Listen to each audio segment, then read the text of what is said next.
নমস্কার বন্ধুরা, আজকে হচ্ছে শনিবার।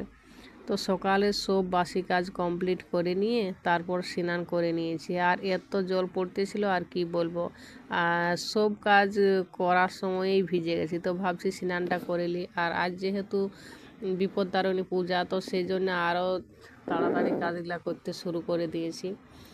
তো আমার স্নান কমপ্লিট হয়ে যাচ্ছে। তারপরে এই যে জবা ফুলটা, তো এই বিপদতারিণী পূজায় অনেক দরকার, তো সেই জন্য ফুল তুলে নিয়েছি। তারপরে আমরা পূজা করতে যাব।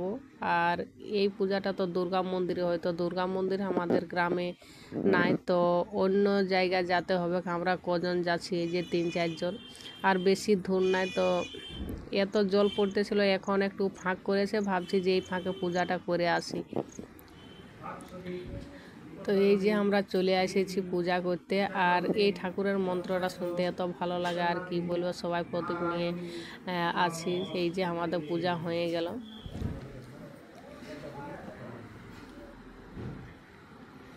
তো থালাটায় যে যে ফুল ছিল সব ঠাকুরকে ধরান দিলি। আর তোমরা কোন দিনে পূজাটা করেছো কমেন্ট করে জানাবে, শনিবারে করেছো না মঙ্গলবারে করেছো। আর ভিডিওটা কেমন লাগলো সেটাও বলবে।